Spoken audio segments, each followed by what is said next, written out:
Hello, it's Look Movie Recaps here. Today I will explain a 2019 drama, crime, and thriller movie called 21 Bridges. Beware of spoilers and exercise caution. Andre's sole profession that he has ever thought about is being a successful NYPD homicide detective. Andre's father was killed in the line of duty, leaving him alone at the age of 13. He was raised by his widowed mother. Sadly, Andre's father was ambushed by 3 attackers, killed 2 of them, and was then shot and killed by the 3rd attacker. Now, 9 years later, Andre has gained a reputation for finding and killing cop killers. During his 9-year tenure, he killed 8 of them. Andre has thus been summoned before Internal Affairs, who are carrying out their required inquiry on his most recent occurrence. To be honest, Andre doesn't accept the reputation or express regret, but he does note that he has been found not guilty in every prior shooting. Andre devotes his free time to caring for his dementia-stricken mother Vanetta, who occasionally confuses him for her late husband. 2 low-level thieves named Ray and Michael decide to steal 30 kilograms of cocaine that are kept in a wine shop one night in Manhattan. They find 300 keys of uncut cocaine upon arrival, which is 10 times more than they expected, which shocks them. Ray is overjoyed that they've hit the jackpot, but Michael is more measured in his attitude and expresses his concern that they aren't even strong enough to support so much weight by themselves. Ray isn't deterred and starts stuffing the pills into his bag, but he's stopped when he hears the police pounding on the door of the wine shop. 7 NYPD policemen are killed when the responding police break into the business while the robbery is still going on and engage in a fierce gunfire. However, the police are outnumbered by Michael and Ray's automatic weapons. Captain McKenna, of the 85th Precinct, assigns Andre to the investigation and gives him a briefing on the scene. Several other 85th officers are also present, paying their respects to their departed comrades. McKenna begs Andre to live up to his reputation by doing everything it takes to bring the killers to justice. Andre is also assigned to work with drugs detective Frankie because of the quantity of drugs involved. He objects to this assignment, but McKenna insists it's mandatory. In another scene, the robbers take refuge in a remote spot where Michael confronts Ray for killing 7 police officers and even putting the injured to death before they could be subdued. They will now spend the rest of their lives as fugitives as a result of Ray's conduct. In order to set themselves up for leaving town, they meet with Bush, their contact, and want a bigger share of the sale. Returning to the scene of the crime, Andre assumes that the robbers were unprepared for the 300 kilograms, only 50 of the 300 packs were taken, and they only brought 2 persons in a small BMW vehicle. Additionally, the FBI shows up and takes over the situation, something that McKenna and Andre both find very offensive. Andre requests that the entire city be placed under lockdown, so that the suspects can be apprehended before 5 a.m. because he thinks that the drugs will be sold someplace on Manhattan Island before daylight, given the difficulties involved in moving that much weight. Chief of Police Spencer supports the idea and agrees to present it to the mayor, wanting to keep Andre on the case. Consequently, the FBI consents to shutting down all 21 Manhattan bridges until exactly 5 a.m. along with closing all entrance and exit points to the city. They also monitor the rivers, blockade the 4 tunnels, close all rail lines and close tube stations. Bush, in the meantime, brings Ray and Michael to Hawk, the buyer, who at first laughs at their request for further funds, but Michael has already done the maths. By the time they reach the streets, the 50 kilograms have grown to 200. Given that each unit's average street value is $32,000, or about $650,000 in total, asking $1 million seems realistic. Hawk accepts the arrangement and suggests that they get in touch with Adi, a trustworthy cleaner who can help launder the funds through offshore accounts, give them new identities, and provide the required travel credentials. A still image showing Michael and Ray running a red light is found, and Yolanda, Bush's ex-girlfriend, is identified by the vehicle registration. Yolanda hasn't seen Bush since their breakup, but she recognizes Ray and Michael from the traffic cam pictures, and a warrant is delivered to her flat. Along with Michael's older brother Arvel, Ray was a disturbed young man who enlisted in the army. Michael, however, was an intelligent child who had a promising future. Michael left college to join the army after learning about his brother's death while fighting in Afghanistan, but he was dishonorably discharged after hitting his commanding officer. He met Ray again after getting back to civilian life. Ray had assured Michael's brother that he would keep an eye on him since they served together in the forces, and the two got into a criminal routine.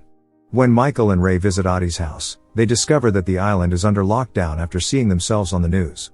Bush turns up at the Pan Am Lounge, which was being watched by authorities, at the same moment to see his new girlfriend. Sergeant Butcho of the 85th Precinct approaches Bush before Andre gets there, intending to assassinate him at the main bar as payback for the policeman deaths. Andre gets there shortly after. He finds out that their lone lead has been slain and that a gun was probably placed on him afterwards, based on the fact that Butcho's ankle holster is empty. Andre confronts the sergeant about the shooting, and things get so bad that in his annoyance, he shoves Andre and gets hit in the face. $326,000 is moved to offshore accounts using Ray and Michael's new false identities back at Adi's condo. They are to take a motorbus to Miami, where the remaining amount will be paid in cash upon arrival. The sound of a police squad, led by Lieutenant Kelly, breaking down Adi's reinforced steel door breaks off their chat. In the shooting that follows, Adi is severely wounded. Before he passes away, he provides Michael the password of 2 flash drives that are stored on his computer.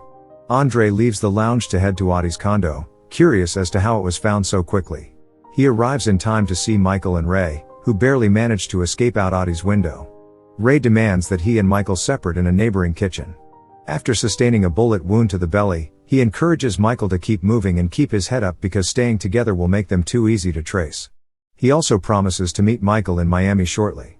When Andre introduces himself to a kitchen staff member, the worker gestures to point Andre in the direction of Ray. Ray is too hurt to flee anymore, so he nervously sits in a doorway and accidentally shoots a bystander before Andre shoots him.